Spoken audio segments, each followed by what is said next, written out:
Hey everybody, what's up? It's Booksy. Today is Monday, February 19th. Going to be talking about AMC stock today. So just wanted to throw out there that this is going to be actually a quick video.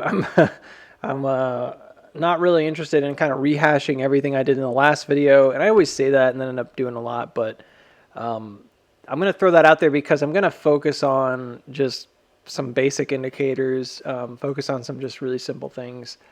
And I'm going to talk about what I was expecting, what did happen this past week, and then going into earnings, what we might expect. Because, a couple weeks ago, 2 weeks ago, earnings was 2 weeks away.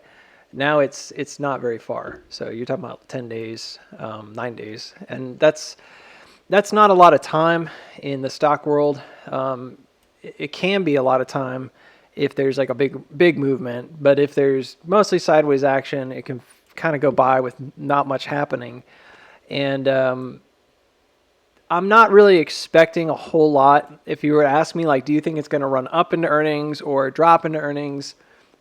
I think this is a pre-earnings run. I mean, this is the biggest run we've had since way back, like in August. I mean, it's a 41% move. It's very significant, 42%. And the last time we had this kind of move was way back here.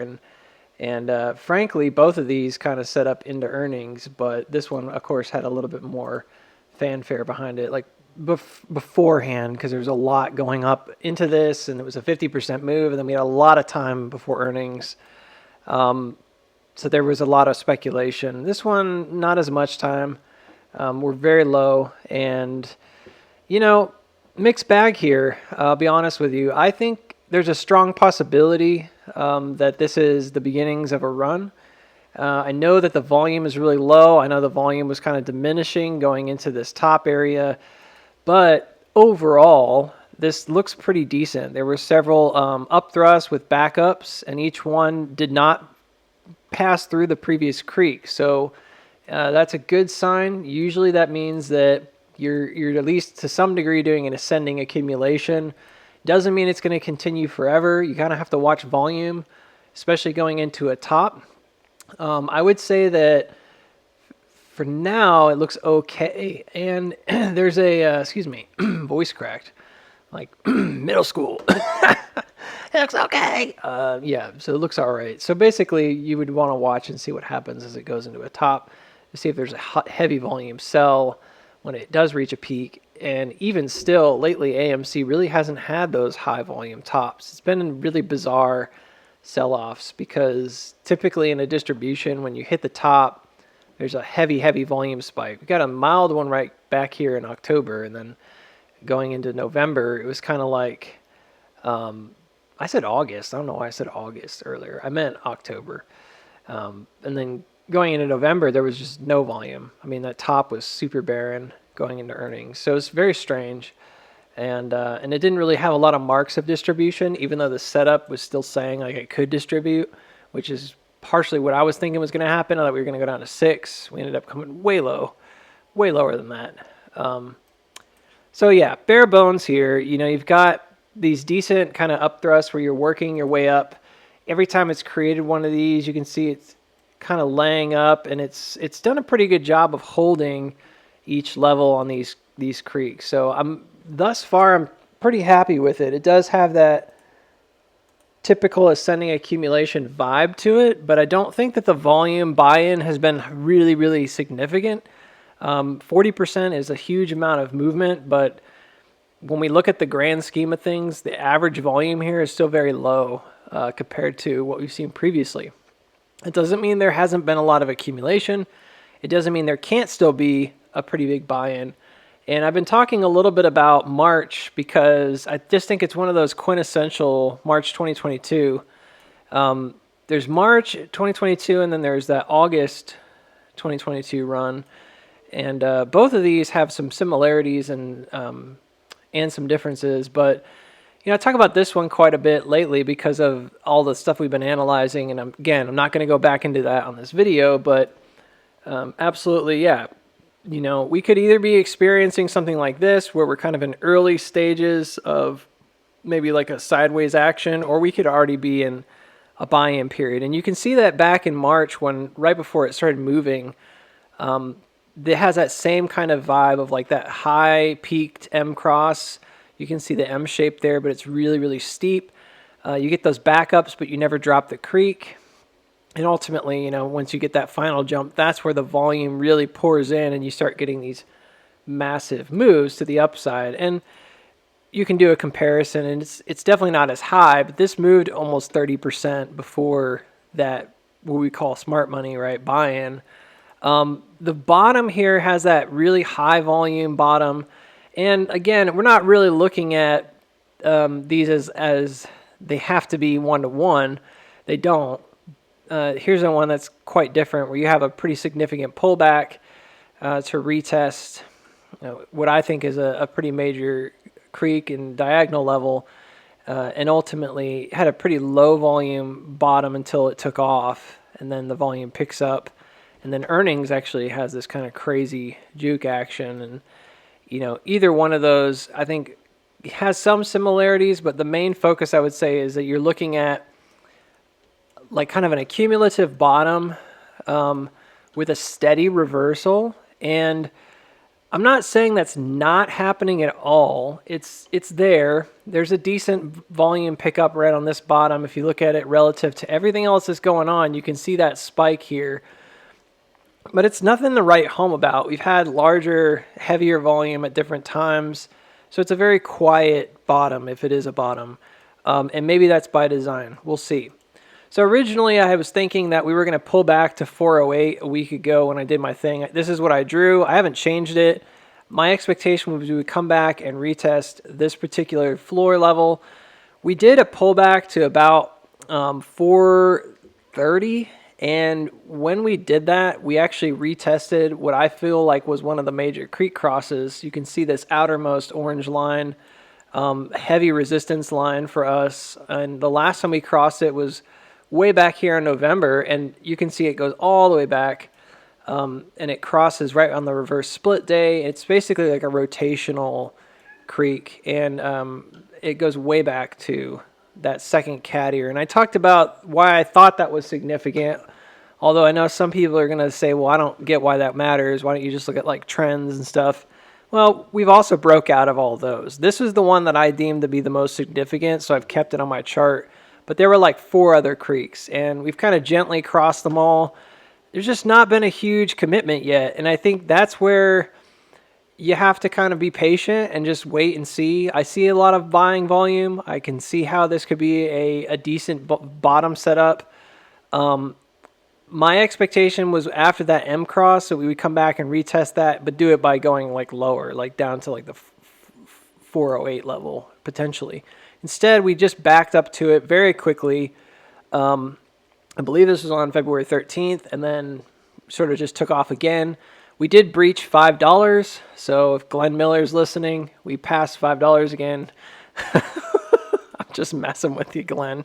He did say he thought we weren't going to get to 5 again till October, and we're here again. So it doesn't mean we're going to break it, but we're here. And yeah, so right now, like I'm kind of just waiting. I don't feel like anything really substantial has happened just yet, aside from that 40%, which is a big move. Don't get me wrong, it's a huge move. And if you happen to get on the bottom, you probably made a lot of money. But all being said, I don't see why it's out of the question that we could come back down again, especially if this is a early reaction and a bottom and then a phase B top. You definitely can have a longer sideways action. I will say this though, the creek crosses that we've made are very significant. I don't think it's out of the question that we need to go back down and check it again. A double test on a creek is not a bad idea. Does it have to happen? No. Will it happen? I don't know. I'm not looking at this top as if it has to turn right now. I think there's a strong possibility we get a harder drop. And here's what I think that would look like, okay, if it happens. So what I'm looking at right now is a 4-hour chart with extended hours on. You can see here that we've already kind of dipped below the line. We're right on it. There was some extended hours action down below and a buy-in back above. Not a heavy amount of selling just yet, but it does look like we're right on the edge or right underneath this trend. Now, some folks have pointed out that this could be, a kind of a rising wedge. Depending on how you draw it, I could see that because it does have a little bit of a narrowing action here. I would say overall, I'm favoring it more as just a kind of a regular channel with a slight diminish in the spread and not so much of a wedge action. But here's what normally happens if there is that rising wedge action, is that the first two hits are probably the most critical for the drawing of that line. That's this guy, which is the bottom, and this guy, which is the top. So this is the downward check, there's a big drop, and then there's an upward check. That's usually what I'll use to kind of draw it out and see how it's acting. And then typically, if we're going to get that March style move, when and if we do get that pullback, somehow, I don't know why this always seems to work out, you get a pullback that's roughly, important word, roughly back to that parallel, right, from the top. So that would imply that this creek right here would hold, and that you could drop and see a drop down to 462, and then perhaps buy back in and go, and I guess it would have to jump over the next creek. I think it's a possibility that we see that going into earnings, that's the early move. The second kind of major scenario that I can see is that we don't keep that creek. This ends up being a little bit more like a head and shoulder type action, which would look to me like, okay, well, you've got this kind of shoulder action. The head, it looks like weakness. You can see there's a bigger volume push here on this side, as you can tell, than on the top. This is like a weakening action here. So instead we come back down and then we end up redistributing low, and could be how you get down to that 408 level, and that could be right into earnings. I mean, there's no question in my mind that that's a possibility. And typically, like, what I would do is sit here and try to analyze like exactly what that might look like. I'm not going to do that. The math is probably there and probably works, and I'm saying that in a very like matter-of-fact kind of way because typically that's how it is. And this would be like kind of a bad scenario in some ways because this is really similar to what happened going into earnings the last time, where we got that head and shoulder action, and it was really unfortunate because all of this head and shoulder happened after hours, the second shoulder I mean, and nobody was able to get out unless you could trade that. But the key takeaway here was that this is typical of a head and shoulder, is that you get this breakdown of the trend, right? And then you get that shoulder back up to retest the trend, what I call like a hook, and then you get the drop. In this case, I think it's pretty significant how low it goes. It could have held potentially this right here. It's not out of the question. You know, we've seen head and shoulder breakdowns that don't fully break down, and usually it's because they catch along a support. And in this case, as soon as that support was broken, it just never went back to it. I mean, it was a very obvious drive through that support on the day of that drop. So that's what I would be looking for in terms of a head and shoulder action. I don't really have any other major predictions. I think the head and shoulder action in this case could set up in a similar way where you have a drive again low. Clearly, if this continued down very low, let me try to get this right here. This one's a little bit important. Clearly, if you drove down really low, it would need to come back, and you can see it didn't ever check this guy. Kind of just passed through it. It would probably need to come back down pretty far. And I originally, again, was favoring it coming back down to 408 here, early. And instead, it could be much later.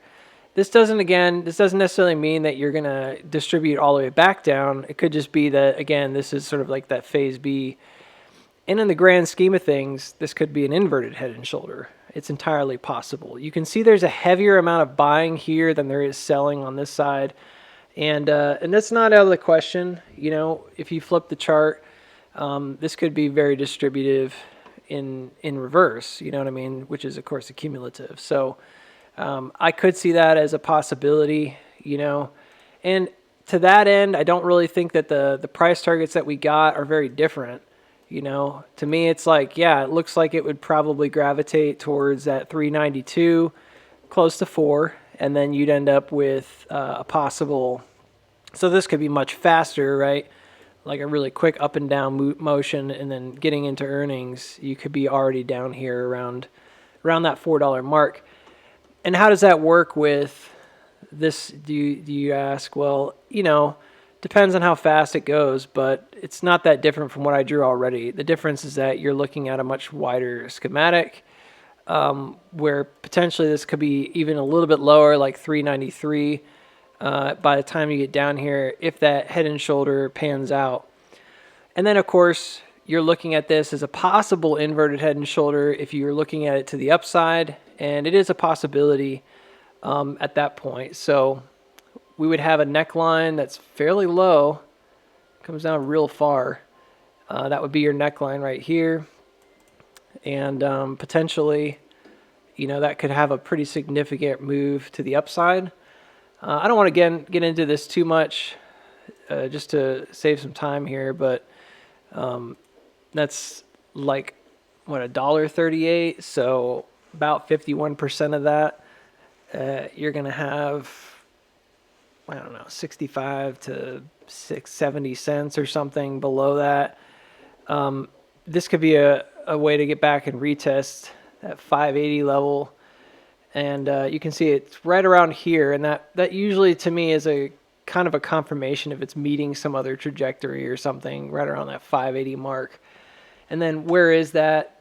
Ultimately, we can go back and look and see if that's, maybe right around here. So, which is a level that we hadn't really tested. So it's interesting because it might seem like doom and gloom to say that, it goes back down to 394 and that looks distributive because it's a head and shoulder. But if that were to reverse, you're going to head right back up to the basically 590s. And from there, we'd have to see what happens next. But I do think that this could all build into a pretty significant run going into March. So I'm still holding my head up for that. I've also just been watching the Russell 2000. I talked about this a little bit here and there. And mainly it's because the small caps haven't really, on average, taken off. There's not really been a whole lot of forward momentum, especially when you compare it to the S&P. And that nothing until recently has really broken these early reactions. So to me, I think this is a probable SOS. It doesn't mean, again, that it's ready to go. It just means that it could, and you're at a place where, you could see a pretty steep backup, especially if we're going to go back down and test like a moving average or something. That could be way down here, and that could be a double creek test.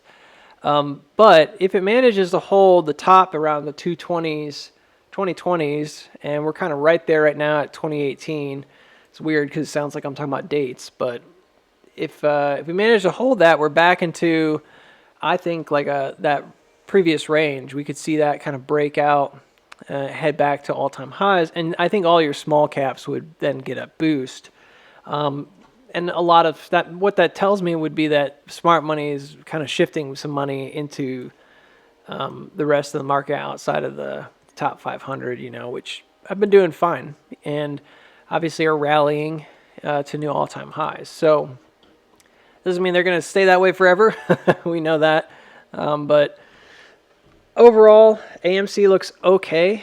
I think that you've got, again, a couple different possibilities here going into earnings. If I'm being realistic, I'm favoring this pullback because I think that I do think it's broken a little bit here. So unless we saw that quick dip in recovery and break over 5, I think it's very likely that you're going to get some shakeout and then head back down towards $4. I still think that hasn't happened. I know I said it would. I thought it would here. It did not. I don't think it's because it didn't check anything. I think it's just because it's going to have that pullback, and that second buy-in would probably be more significant anyways, so we would want to see that. So I'm shifting all this kind of over. That's my overall prediction going into earnings. If I have to pick one, that's probably the one I'd pick. I think it's more likely than the continuing run into earnings.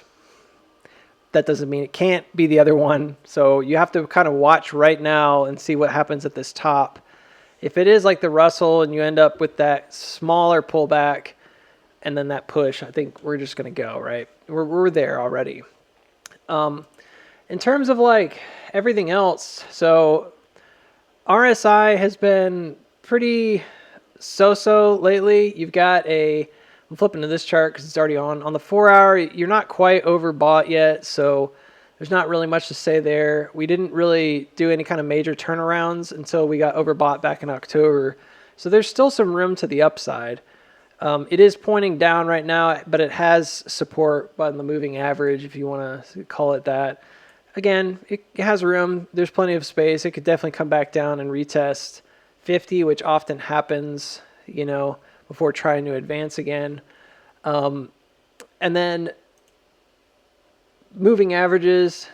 So on the 4 hour with extended hours on, we haven't gotten to the 180. Last time we got there, again, it kind of, you can tell it's been sort of this invisible resistance for us. So we're again hovering around that same mark. If I turn on the 90, which would be like the 2 hour 180, we have crossed it, and that's good. And so that would favor like the smaller pullback to 450s. So that would be like, oh, we pull back to 450s, and then 460s, I'm sorry, and then take off. So that does favor like the smaller one.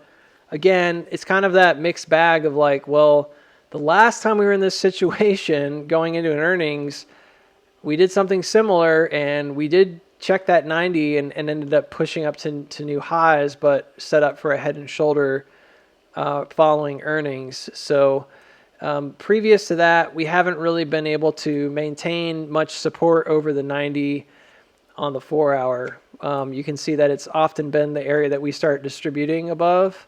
So definitely one to watch out for. We've done nothing but distribute when we get right over it. And yeah.